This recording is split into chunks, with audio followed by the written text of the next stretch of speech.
¿qué tal? Muy buenas noches, bienvenidos a Noticias 22. Qué gusto estar con Karen Rivera, con Rafael García Villegas. También saludamos, hola, ¿qué tal? A Laura Regis en la interpretación de lengua de señas mexicana. Qué gusto de verdad estar con ustedes. Mi querida Laura, amigos del auditorio, como siempre, un placer saludarlos. Y nos vamos corriendo porque tenemos muchísima información, Karen. Buenas noches. La tecnología y el arte se juntan para invitarnos a ver las piezas artísticas de Vincent Van Gogh.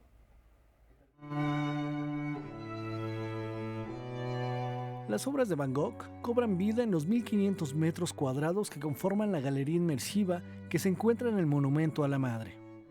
Es una experiencia multisensorial que permite ver a detalle los lienzos del pintor holandés. Van Gogh Alive es una experiencia inmersiva, multisensorial, nos permite inspirarnos, viajar en el tiempo, vivir, revivir momentos, recordar, estar en paz. Es una experiencia que con las imágenes, que con la música, con el repertorio acústico, con el olor, con el olfato, nos permite transportarnos y vivirla. Es por eso que te vives y te metes en las obras y en la historia de Van Gogh. La muestra consiste en hacer un recorrido de 40 minutos por reproducciones a detalle de obras, dibujos y bocetos creados entre 1880 y 1890. Fue una década en la que tuvo su mayor producción creativa. Destacan piezas como La Noche Estrellada, Los Girasoles, Puentes en la Lluvia, Campo de Trigo con Cuervos y Dormitorio de Arles. Es una línea del tiempo de su obra, es un recorrido por el tiempo, es un viaje en el tiempo y es una inspiración. Es México, es color también. Es una forma de traer a un grande para que más mexicanos puedan acercarse al arte y a la cultura. Además de la experiencia multisensorial, el público podrá disfrutar de activaciones interactivas que incluyen la recreación en escenarios de tercera dimensión e instalación de luz, inspirados en las obras de Van Gogh. Es una exhibición que se ha instalado en 60 ciudades del mundo y que permanecerá en la Ciudad de México hasta el 31 de mayo. Noticias 22, Óscar Cortés. Bueno, pues qué experiencia estar sumergidos en la obra de Van Gogh. Es una muestra que ha recorrido muchos otros países y bueno, pues es una forma de presentar el arte que ya se ha venido realizando en los últimos años. Resulta realmente muy atractivo, ¿no? Un Para el artista público. que sigue capturando la imaginación de generaciones de cineastas. Mario Iván Martínez ya lo tendremos platicando de la reposición de esta obra, donde también hace referencia a la vida del célebre artista holandés. La invitación es que no se pierdan esta muestra, que por cierto ya se acabaron los boletos para el mes de febrero. Pero ¿qué les parece Bueno. si pasamos a otro tema? Porque se cumplen 120 años desde que el mundo vio nacer a Luis Buñuel. La Cineteca Nacional proyectó Nazarín y el evento contó con la presencia de Javier Espada. La relación que Luis Buñuel tuvo con el mundo del arte y la pintura en su producción cinematográfica fue una de las líneas temáticas que abordó el cineasta Javier Espada en la conferencia que ofreció en la Cineteca Nacional como parte de la conmemoración del 120 aniversario del nacimiento del director de cine español. Buñuel era un gran conocedor del mundo del arte. Él de joven frecuentó muchísimo el Museo del Prado, compró libros de arte que figuran en su catálogo de obras y desde luego le interesaba muchísimo. Y era sensible a la hora de componer un plano, muchas veces usaba elementos que tienen que ver con el mundo del arte. Yo en la conferencia solamente voy a adelantar uno, que es la María Magdalena, esa prostituta que quiere ser santa, como la protagonista de Nazarín, como Andara. Hubo una relación amor-odio con Salvador Dalí, con Lorca, evidentemente, en ese momento que Buñuel está en la generación del 27, de la que él forma parte activa, y son influencias de amor-odio, de criticarse, pero al mismo tiempo esas críticas servían para que cambiaran, ¿no? Para que hicieran algo totalmente nuevo y diferente. Previo a la proyección de la película Nazarín, que Buñuel estrenó en México en 1959 y que narra la historia de un clérigo que decide ayudar a una prostituta perseguida por la policía y a una mujer obsesionada con el hombre que la maltrata, Espada aseguró que esta cinta muestra la visión crítica de Buñuel por la religión y su libertad como cineasta. Estamos ante una de las mejores películas de Buñuel. Buñuel decía que era una de sus películas preferidas, de las que había rodado en México. Y no solamente eso, estamos ante una película que es una transposición del Quijote, pero que en este caso el Quijote es un cura, es un padrecito, y sus desventuras entre lo divino y lo humano. La religión en Buñuel está muy unida con el surrealismo, porque su visión de la religión es un poco siempre crítica, por una parte jugando con mucho sentido del humor también, y ahí es lo que Buñuel pues realmente le encanta, ¿no? El ver a los eclesiásticos como si fueran algún tipo de insecto, ¿no? Con mirada de entomólogo, que hice toda una investigación, y Buñuel con su cámara Leica hacía el scouting, que se dice técnicamente, es decir, buscaba los lugares donde se iba a filmar los exteriores de sus películas. Y lo hacía él humildemente con su propia cámara de fotos, porque Buñuel tenía que ser muy barato para poder tener libertad. Y eso es una gran lección que pueden aprender todavía muchos cineastas jóvenes. Noticias 22, Karen Rivera. Y si no han visto la exposición que se presenta en la Galería de la Cineteca Nacional de Buñuel, vayan. Es el propio Buñuel quien guía esta exposición. Está muy buena porque sobre todo se enfoca a la producción que hizo en México y que, bueno, pues es una producción muy, muy interesante, en gran medida con el apoyo de Gustavo Latriste. Fundamental para entender a este artista. Además, Javier Espada hizo un documental que se llama Tras Nazarín, que bueno, sigue los pasos que Luis Buñuel caminó para realizar esta cinta, visitó los lugares que Luis Buñuel fotografió antes de ser grabados y bueno, pues no se pueden perder también la oportunidad de ver este documental que presentó en 2015. Y de personaje a personaje, hablemos ahora de Alfonso Reyes. Vamos a ver quién recibió el premio que lleva el nombre de este distinguido regiomontano universal. Formado en historia y después en antropología, y con una larga y prolífica carrera dedicada a la investigación histórica, particularmente en América Latina, el Dr. Herbert S. Klein recibe el premio Alfonso Reyes que otorga el Colegio de México. Abocado a temas que van desde la esclavitud en América Latina y el Caribe, la situación histórica de Bolivia, los grupos indígenas e incluso la hacienda pública, el Dr. Klein destaca un cambio de paradigma hacia la historia, dado que actualmente han comenzado a impactar otras áreas como la economía. Los economistas están comenzando con toda área de economía institucional, con el argumento que estas instituciones históricas definen un mercado y definen una sociedad. Entonces, obviamente es un área abierto para historiadores de explicar cómo llegamos, con qué tipo de instituciones y cómo está distorsionado o no distorsionado la economía nacional.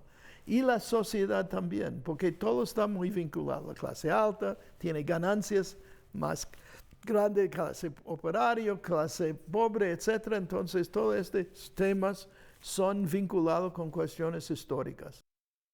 El trabajo de Herbert S. Klein también tiene que ver con la desigualdad en el continente americano, región en la cual, sin embargo, también advierte avances.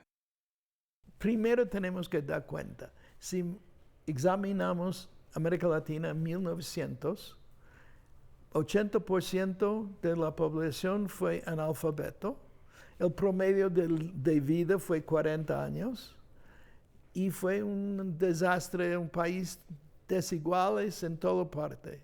Ahora estamos con 90% de la población todo educado. Tenemos un sistema de salud para todo el mundo, ya que el padrón de vida en México no es tan diferente de Estados Unidos o Europa, el promedio de vida, y en toda América Latina es igual. Entonces, hay cosas positivas.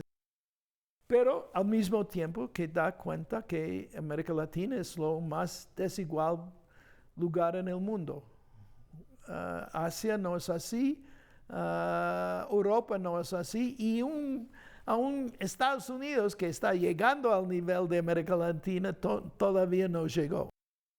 Herbert Klein habla también de los procesos que atraviesa América Latina y que van desde el neoliberalismo, el populismo y el futuro de la democracia en un entorno global.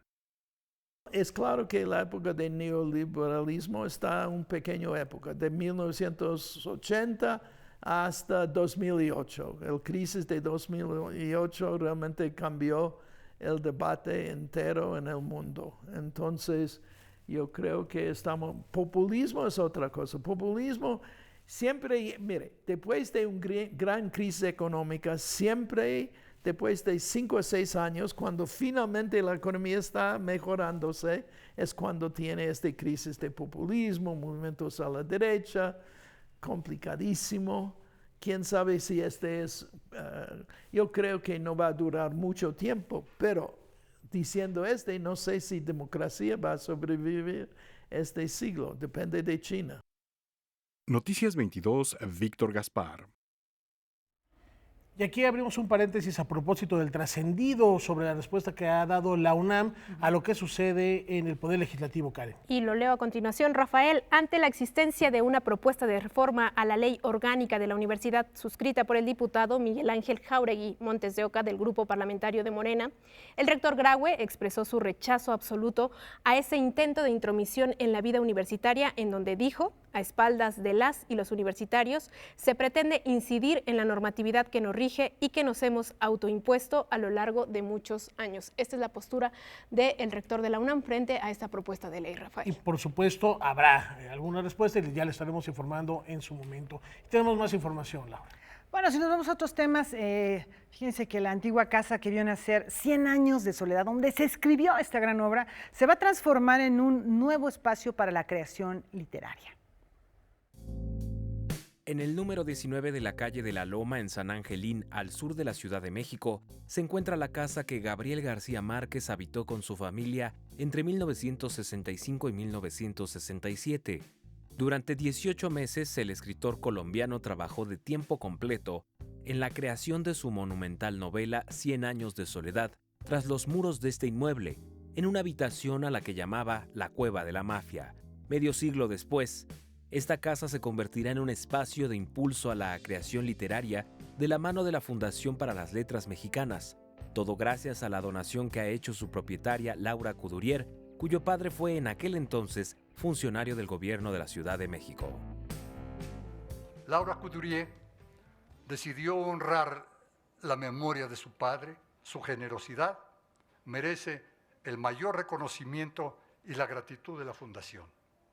Con ella, la de todos quienes tendrán el privilegio de participar de los bienes que de aquí habrán de surgir. Estamos conspirando solidariamente para un proyecto en esta casa. Y durante mucho tiempo García Márquez, a 100 años de soledad, le llamó la casa. Es la historia que sale de una casa y que ahora llega a este espacio en donde estamos convocados. De modo que me parece que legítimamente podemos decir, aunque algunos piensen que este momento no es real, porque parece demasiado bueno para hacerlo, podemos decir que ya se inscribe también en la leyenda de García Márquez y sabemos, gracias a él, que las palabras que empiezan siendo imaginación tienen la fortuna y el destino de volverse verdaderas. Muchas gracias.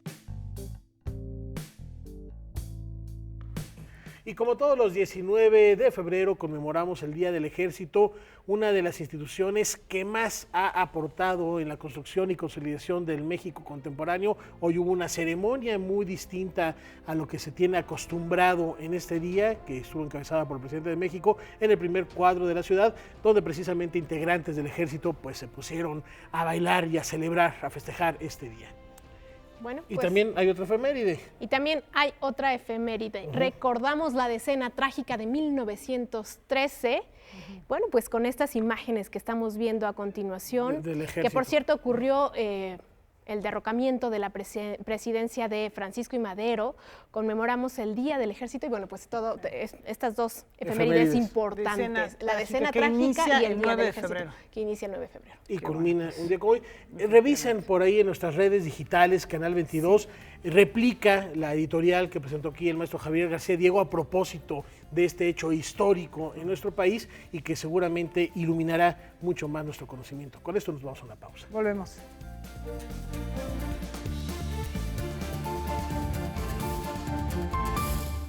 La falla en la sintonía de los televisores análogos, algunos lo recordarán todavía, inspira a la más reciente exposición del pintor Marcos Límens. Conformada por casi 50 piezas, Fallas de Origen es una exhibición que cuestiona el entorno urbano a través de historias eclécticas y desenfadadas. Son piezas que traspasan formatos, materiales y etapas creativas del pintor Marco Límenes. Digamos, un espacio intermedio entre la vida cotidiana y el mundo onírico, el mundo del sueño. Es como un camino paralelo. El título de la exposición hace referencia a los defectos visuales que se producían en los televisores analógicos, que impedía ver con claridad las imágenes.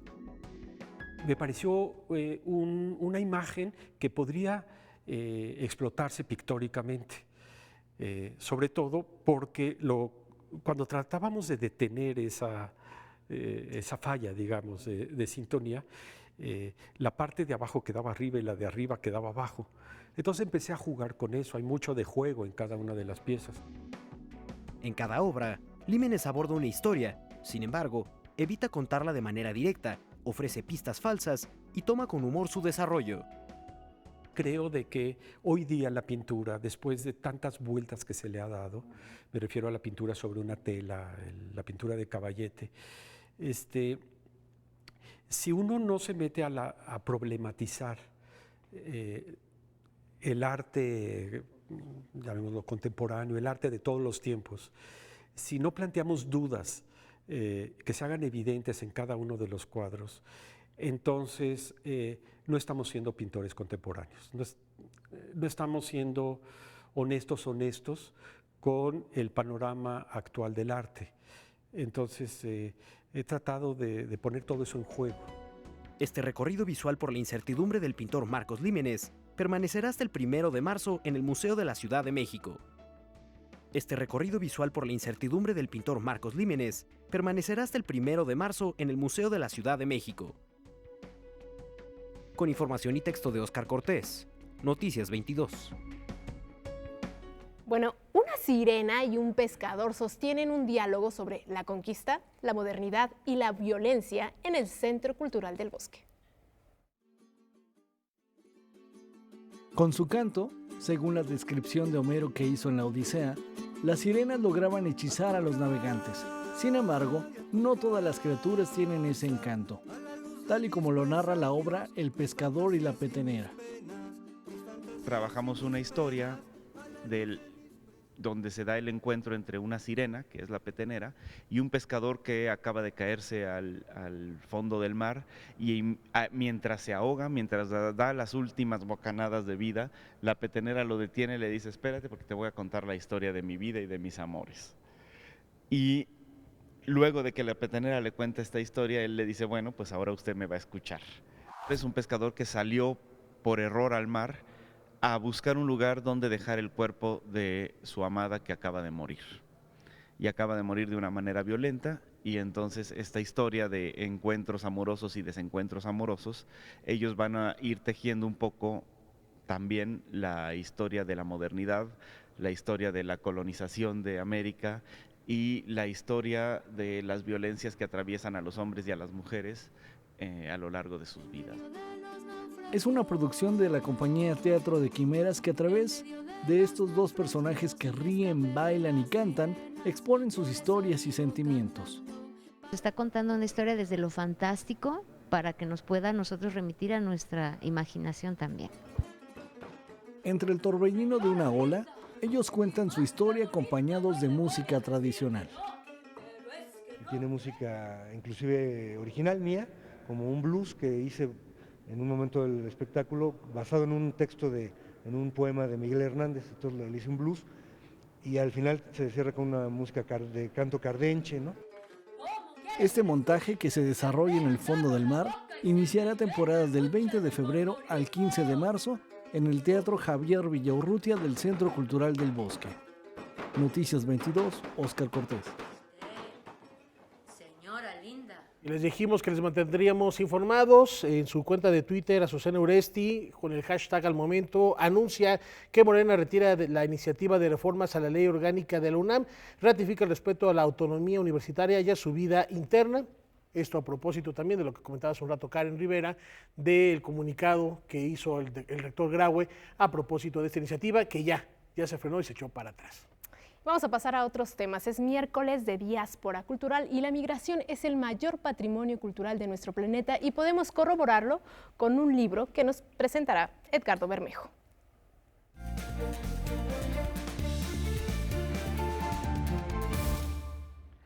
Albert Einstein, Nikola Tesla, Celia Cruz, una infinidad de personajes que lograron el éxito, pero fuera de sus países.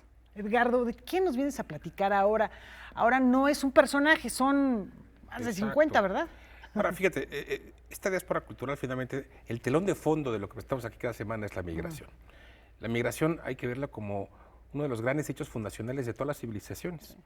Gracias a que, digamos, desde que los primeros pobladores de África salieron para poblar el resto del planeta a lo largo de miles de años, el cambio, la migración, el contacto con los otros, con las costumbres, con las lenguas, con los saberes de los otros, ha significado a la cultura misma. Es la cultura, es la migración, quiero decir, el hecho cultural más importante de la historia, nada menos.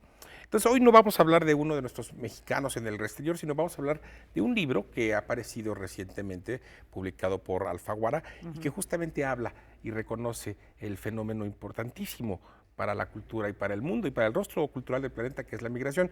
El libro se llama Historias sin Fronteras, 51 casos, Vidas sin Fronteras, 51 casos que se cuentan aquí. Y curiosamente, las autoras del libro, las 3 autoras del libro, pues todas ellas han vivido en sí mismas la experiencia de la migración, de cambiar de cultura y de ámbitos. Son 3 autoras, una es 2 españolas, que son las encargadas de los textos. Anushka Angulo, ella es del País Vasco, pero estudió en la UNAM Letras y ha hecho la mayor parte de su carrera como escritora y ha publicado en México. Ahora mismo está en Londres, un nuevo cambio en su vida, y es una de las autoras. La otra autora es Yaiza Santos, una periodista también española, avecindada en México desde el 2006, y además de periodista, es editora, y es la otra autora de los textos. Y en el caso de las imágenes del libro, pues los ha hecho nuestra muy querida Tanya Huntington, que es poeta, ensayista, traductora y también es pintora. Quizás es su faceta menos conocida, ¿sí? Pero ahora podemos ver aquí mismo los retratos que para cada una de estas 51 historias ha realizado Tanya Huntington, quien es también una historia de migración. Ella es estadounidense, pero también ella creció en su infancia en una comunidad en Dakota, una comunidad de americanos originarios, ¿no? Entonces, bueno, pues lo que vemos entonces en el libro son 51 historias contadas para jóvenes. Cada historia empieza con lo que sería, digamos, la frase fundacional de la narrativa y de la literatura, que es había una vez. Había una vez un señor llamado Dámaso Pérez Prado que migró de Cuba a México. Aquí tenemos la portada del libro. Cada una de las historias parte pues de esta línea fundacional de la narrativa, que es había una vez. Y al final del libro, pues es un libro para jóvenes, se deja una página en blanco donde dice también había una vez y un espacio para poner una foto, de manera que cada lector pueda contar su propia historia. Porque todos tenemos en nuestra familia, de una u otra manera, una historia de migración, ya sea de ciudad o de país, pero no hay manera de que escapemos a este fenómeno global, histórico, yo diría de todos los tiempos. En el caso de México, pues se revisan las historias, ahí lo tenemos, de los 4 grandes cineastas mexicanos en Hollywood, Iñárritu, Del Toro, Manuel Lubezki, Cuarón, pero también está el caso de Alaska, la cantante mexicana que llegó a España siendo muy niña y que se convirtió en un fenómeno de la movida madrileña en los años 80. Tenemos también el caso por ejemplo, de Augusto Monterroso, que por cierto yo pensé que era guatemalteco, pero según el libro nació en Honduras, ¿no? Y hasta el caso de Chabela Vargas. En fin, el libro la verdad es que es un recorrido por historias muy interesantes, no solo de mexicanos que han salido, sino también de México como un país de acogida. Ya veamos allá a Chabela Vargas, a Roberto Bolaño, entre muchos otros, a Pérez Prado. Y el tema de la migración en este momento, es decir, el tema para México de la migración, pues es un momento especialmente importante, porque estamos viviendo un momento muy desafiante, muy difícil de comprender, pero en todo caso lo que el libro hace es enseñarle a los jóvenes que la migración es un fenómeno no trágico, sino positivo, que la migración puede ser la puerta para construir nuevas historias y que hay que tener tolerancia, hay que ser abiertos, hay que aceptar a la migración y hay que reconocer que México es uno de los países con una de mayor tradición en acoger personas de otras partes del mundo y que eso nos ha enriquecido el rostro cultural, el rostro en todos los sentidos de nuestro país. En todos los ámbitos, en todos los ámbitos, en la ciencia, el arte, en la academia, etcétera, en el cine. Está por ahí Luis Buñuel. De modo que es un libro que finalmente pues camina, recorre un camino paralelo a lo que hacemos aquí semana a semana. Cada una de estas historias es la misma historia que contamos aquí cada semana. Y todos, Laura, somos parte de la diáspora cultural. Es la gran lección del libro. Todos, sin excepción, somos parte, de alguna u otra manera, de una diáspora cultural. Y me decías, para los jóvenes, es un libro que principalmente podríamos recomendarlo para obsequiarlo, para comprarlo y obsequiarlo a jóvenes, a chavitos. Claro, yo creo que es un libro que está muy bien escrito, tiene una prosa muy cuidada, muy pensada en el público lector joven, pero además tiene la capacidad de no solo dar un paseo por el mundo de la migración y de la manera en que se han roto las fronteras y los muros permanentemente a lo largo de un siglo, sino que también lleva en el centro un mensaje fundamental: tolerancia, solidaridad, empatía y, digamos, reconocimiento de los otros. Bueno, pues a descubrir esas vidas sin fronteras. Rafa, Karen. Me encanta la provocación, sobre todo por esta cuestión de identificarse en los otros, porque ahorita que decía Edgardo, había una vez, yo les apuesto que todos podemos llenar unos renglones en esa página en blanco. Muchísimas gracias, mi querido Edgardo, como siempre, gratas recomendaciones. Y no le cambie, porque al término de Noticias 22, el expresidente de la Cámara de Diputados, Porfirio Muñoz Ledo, visitará el estudio de Debate 22 con Kimberly Armengol. Nos esperamos a las 9 de la noche, sigan en sintonía del canal, ya volvemos.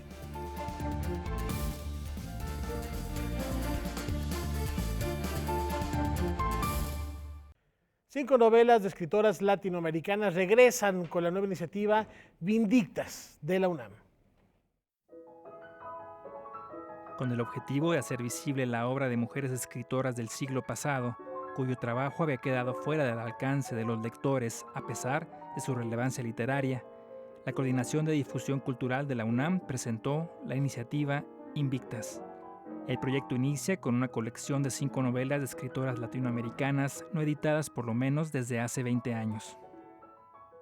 La colección Vindictas de la UNAM está propuesta de rescate de autoras del siglo XX cuya obra fue invisibilizada, cuya obra quedó fuera del canon porque ha prevalecido una mirada masculina en la crítica literaria que las ha ido dejando pues fuera de nuestro camino lector.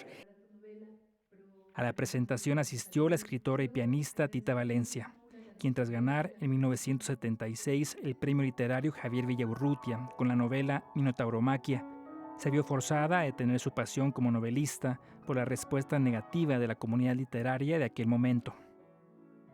Eso fue como un rayo que partió a Minotauromaquia, porque todos los señores se sintieron aludidos por un libro que hablaba de un amor infeliz y me atacaron terriblemente, todos los grandes literatos.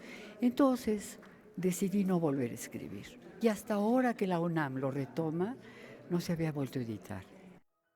A solo unos meses de haber sido publicada la primera colección, misma que actualmente se encuentra en reimpresión, en la iniciativa han florecido otras 2 series, Vindictas Cuentistas y Vindictas Dramaturgas, con el mismo propósito de visibilizar a grandes escritoras. Además, actualmente se está gestionando un seminario de derechos de autor para escritoras. Para investigar, para buscar, para rastrear el trabajo de artistas que se nos han ido quedando en terreno desconocido. Es importante recuperar esos trabajos valiosos para todos nosotros. Es un patrimonio que tenemos todavía que descubrir. Estrechar vínculos de una manera increíble, horizontal. Invictas llega en un momento en el que la representación femenina simbra nuestro país y mundo, con un llamado justo para reivindicar sus derechos en todos los quehaceres de nuestra sociedad. Hoy las mujeres escriben y escriben muy bien sobre lo que les da la gana y se promueven y no tienen límites más que los que el tiempo les dé para decir lo que quieran.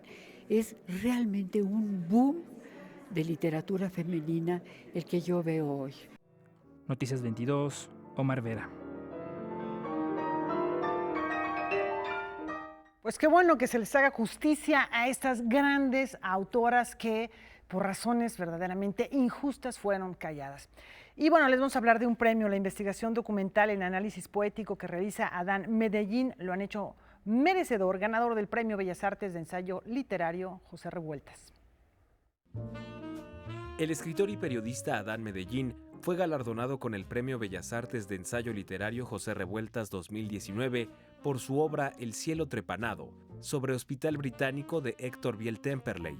El jurado declaró ganadora esta obra por unanimidad, ya que presenta una estructura ensayística compuesta por un proceso riguroso de investigación documental, análisis poético, transversalidad temática y contexto generacional.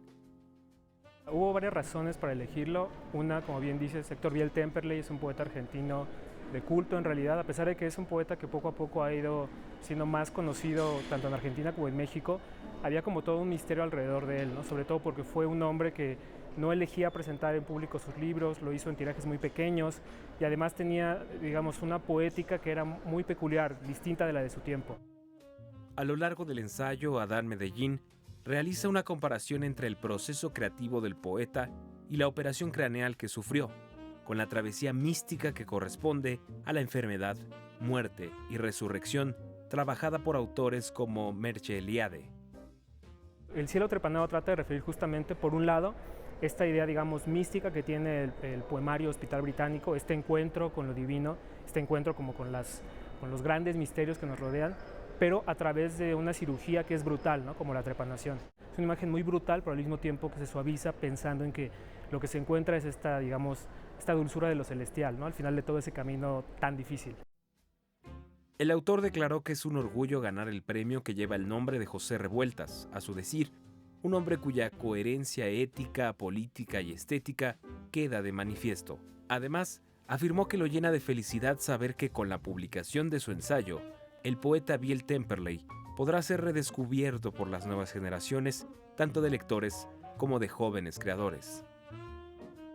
El legado de Biel Temperley para los poetas actuales jóvenes es otra vez demostrar que la poesía no solamente es un acto de libros o de lenguaje, ¿no? También hay una conexión orgánica muy profunda con lo que nos rodea, ¿no? Para Biel, digamos, el universo más importante estaba ligado a la natación, a la naturaleza, a la propia conexión con lo divino, y con esos elementos tan orgánicos, tan físicos, él se acercó a la poesía, ¿no? Y creo que muchos poetas contemporáneos abrevan en Biel por eso, ¿no? Porque los conecta. Con información y texto de Miguel Vázquez, Noticias 22. A pesar de las tardes bochornosas que se viven en la Ciudad de México, el invierno frío continúa en Europa y esta época es perfecta no solo para practicar deportes a la nieve, sino también para disfrutar del arte. Este año en la ciudad holandesa de Zwolle se puede disfrutar de un festival de esculturas de hielo, Viaje a través del tiempo, tema que este año reúne artistas de todo el mundo, y para platicar al respecto nos enlazamos a Berlín con Valentina Torrado del canal asociado Deutsche Welle. Valentina, este festival de esculturas, el más grande de Europa, platícanos al respecto, buenas noches. Hola y un saludo muy especial para todos ustedes en Berlín. Sí, efectivamente, el Festival de Esculturas de Hielo de la ciudad de Zwolle es el más grande de Europa, con más de 100.000 visitantes. Es un festival que existe hace ya casi 10 años y se ha ganado el reconocimiento y el prestigio a nivel internacional. Los mejores 40 escultores del hielo del mundo se dieron cita aquí para ponerse manos a la obra. El resultado es un trabajo monumental. En un espacio de 1.200 metros cuadrados, los visitantes de todas las edades se sumergen en un ambiente casi mágico, lleno de efectos especiales, en donde se activan todos los sentidos. Las esculturas van acompañadas de un impresionante juego de luces, de proyecciones y de sonido. Ya lo comentas, Valentina, verdaderamente es magia. ¿Cuál es el tema este año? El tema de este año es el viaje a través del tiempo, y los artistas dejaron volar su imaginación y la creatividad se vio materializada en los bloques de hielo que alcanzan hasta los 6 metros de altura. A lo largo de toda la exposición se pueden ver momentos muy variados de la historia, retratados en el hielo en diferentes estaciones. El viaje a través del tiempo comienza en la prehistoria con un dinosaurio congelado de tamaño natural. Se ven vikingos en acción, símbolos de la revolución industrial, con una locomotora a vapor en una pista de hielo real. A lo largo del recorrido de la exposición, los visitantes se topan también con personalidades famosas como Cleopatra, Leonardo da Vinci o Napoleón. Este viaje culmina con una representación imaginaria del futuro. Un espectáculo fascinante para los visitantes, pero también lleno de desafíos para los artistas, Valentina. Sin lugar a dudas, detrás de todas estas mágicas esculturas hay un trabajo físico muy duro. Los artistas trabajaron a contrarreloj porque en 2 semanas tenían que tener todo listo. Los escultores tuvieron que luchar además contra las dificultades que supone el trabajo creativo minucioso durante 8 horas por día a 10 grados bajo cero, utilizando para el tallado herramientas de gran peso como las motosierras. Para que se hagan una idea, se han utilizado un total de 550.000 kilos de hielo en bloque y nieve para todas las esculturas a lo largo de un espacio de 1.200 metros cuadrados. Pero sin duda que todo este esfuerzo ha valido la pena porque el resultado es una experiencia visual única para todas las edades. Y con este Festival del Hielo se despide Valentina Torrado desde los estudios de DW en Berlín. Hasta muy pronto. Muchísimas gracias, Valentina. En efecto, una experiencia y gracias por compartirla con nosotros y además reflexionar que es arte efímero, sube la temperatura y eso queda simplemente en el recuerdo. Gracias también a esta cápsula de Deutsche Welle. Y continuamos, tenemos más información, Karen. Me encantó la escultura del astronauta, literal, obras artísticas bellísimas y al mismo tiempo frías. Vamos a pasar a otra información porque Carlos Saura revive los textos de Pedro Calderón de la Barca y próximamente visitará la Ciudad de México. De Calderón, hasta el punto de que yo a sus 88 años con una gran afición por el teatro, Carlos Saura presentó una versión libre de El Gran Teatro del Mundo, una pieza del siglo XVII, escrita por el autor español Pedro Calderón de la Barca. Desde el principio me lo planteé, siempre he pensado que la obra que me ha fascinado siempre desde que era muy joven, El Gran Teatro del Mundo siempre es una obra que me ha parecido preciosa, pero siempre he pensado que tal como era, quizá habría que representarla tal como está escrita, a lo mejor en una catedral, en una iglesia, ¿verdad? Con una buena música sería muy potente, pero que para hacerla en el teatro a mí me parece que sobraban muchas cosas, sobre todo había un contenido religioso explícito excesivo, ¿no? Un poco, claro que corresponde a otra época, ¿no? Es una obra del barroco español, de 1400 y pico, es otra época, es otro mundo, ¿no? Y el contenido religioso es muy potente. Considerada como la pieza autosacramental más famosa de Calderón, El Gran Teatro del Mundo representa la vida humana como si ocurriese en el teatro, y cada integrante de ella interpreta un papel único y vital de la misma. La obra tendrá una única función el sábado 22 de febrero en punto de las 20 horas en el Conjunto de Artes Escénicas de la Universidad de Guadalajara, y del 9 al 24 de marzo dará una breve temporada en el Teatro Helénico de la Ciudad de México, los lunes y los martes a las 20:30 horas. Durante la conferencia de prensa realizada en tierras tapatías, se habló de la conjugación entre diversos talentos de carácter nacional e internacional. Estamos proponiendo elenco mexicano de gran trayectoria, elenco de la Ciudad de México de gran trayectoria y elenco tapatío que consideramos que también es de gran trayectoria. Y creo que era muy importante que hoy estuvieran ellos aquí, que entendieran ustedes el esfuerzo que se está haciendo para poder encontrar estos vínculos que siempre ahora con estas tan manoseadas industrias creativas y culturales, con las que estoy un poco de desacuerdo, podría decirles que esta es una realidad de lo que ahora se llama nuevos modelos o industria naranja, que esto realmente ha pasado desde hace mucho, pero es muy poco frecuente que pase con este gesto de generosidad por parte de la gente que viene de México, por parte de la gente que viene de España, por parte de la universidad. Creo que lo que va a suceder a partir de hoy es una muestra de creación de comunidad. Sobre su más reciente trabajo cinematográfico, El Rey de todo el mundo, el autor aragonés confió que se estrenará este año. En esta cinta destaca su fascinación por la cultura mexicana un lugar en donde asegura haber encontrado el espacio de creación para realizar ideas que ha llevado en mente a lo largo de su vida. Con imágenes de Canal 44 e información y texto de Rodrigo Peredo, Noticias 22. Por supuesto que celebramos el trabajo que está haciendo la Universidad de Guadalajara en lo que respecta a la promoción de cultura. Antes de la pausa queremos solicitar su ayuda y apoyar a Víctor Francisco Lozano Sotelo. Él se encuentra en un hospital de Playa del Carmen. Es a veces difícil llegar los insumos para atender ciertos padecimientos, ciertas dolencias. Necesita cualquier tipo de sangre, está en el hospital allá en Playa del Carmen, o también lo pueden apoyar a través de esta cuenta que están viendo en su pantalla en BBVA 41 52 31 33 26 64 84 61. Cualquier ayuda será bienvenida. Con esto nos vamos a una brevísima pausa.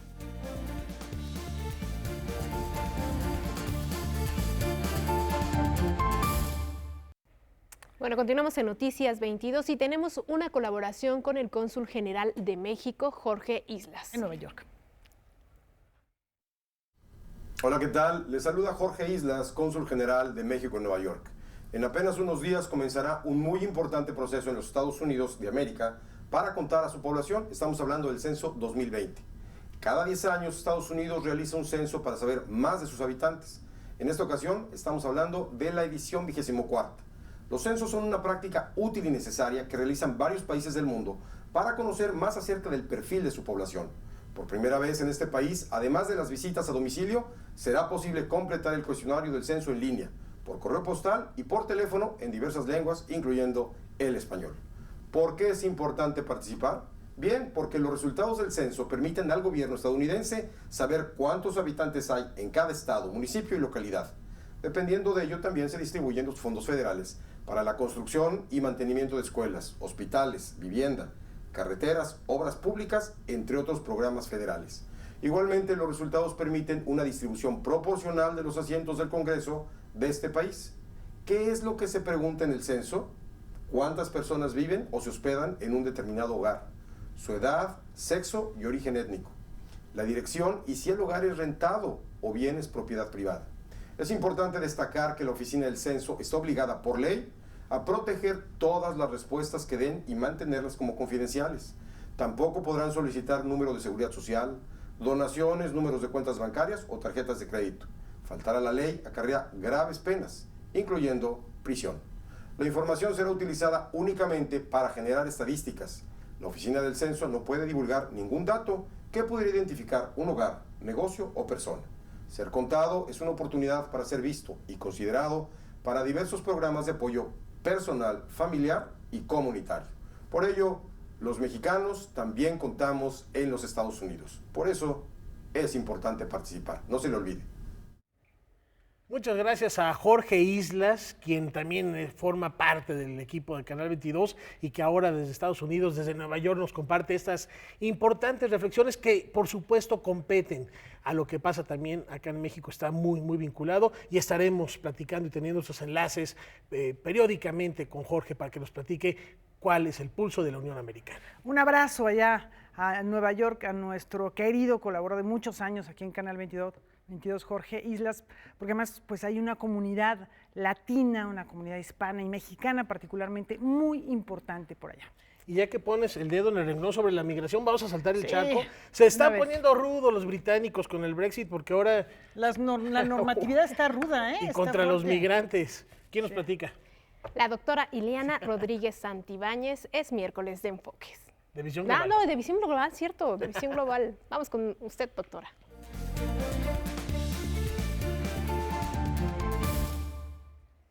¿Qué tal? Bienvenidos a este segmento de Visión Global que ciertamente desarrollamos los enfoques en el mundo. Y bueno, el tema de la migración no es cosa menor en esta situación. Recordemos que el 31 de enero justamente Boris Johnson logró que el Parlamento británico junto con el Parlamento Europeo de Bruselas acordaran el plan de salida ahora sí formalmente del Reino Unido de este bloque de 28 estados que componen la llamada Unión Europea. Un intento que comenzó como un bloque económico y que terminó como una unión política donde confluyen no solamente los factores de la producción, sino también marcados por un euro que es la moneda europea, pero que no impactó a todos los países. El Reino Unido conservó algunas características soberanas como su propia moneda, la libra. Y una vez que Boris Johnson anuncia la salida formal de este bloque, vamos a pasar un proceso de transición que nació justamente el 1 de febrero y que termina en diciembre. Se espera que para junio ya haya un avance importante de cómo van a ser estas políticas que separan al Reino Unido de la Unión Europea.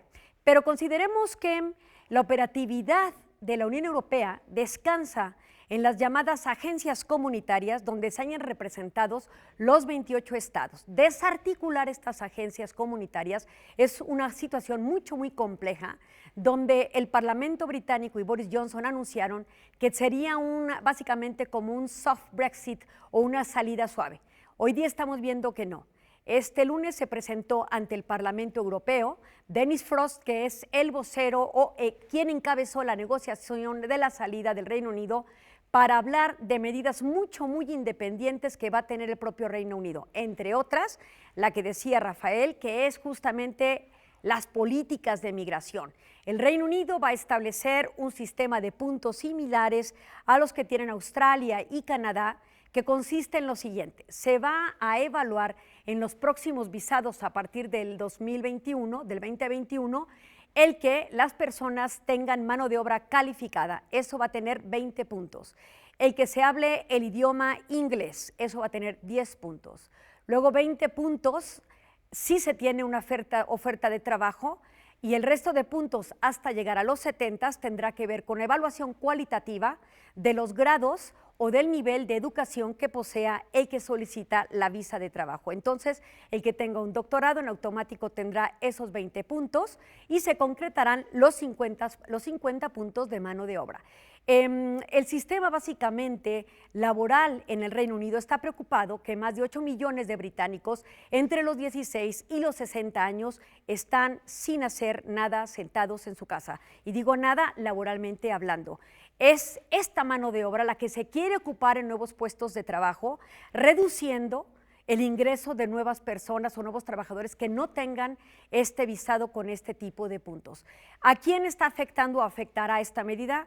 Obviamente al sector turístico, a la industria hostelera, lo que tiene que ver con hotelería, obviamente también al sistema de construcción o al rubro de la construcción, y por supuesto a lo que tiene que ver con la industria agrícola, donde los salarios no son tan competitivos y donde difícilmente quienes tengan este puntaje querrán este tipo de posiciones. Sin embargo, el Reino Unido está pensando un salario mínimo de 33,000 libras anuales para poder atraer a este personal calificado a este tipo de posiciones que se puedan aperturar en el Reino Unido.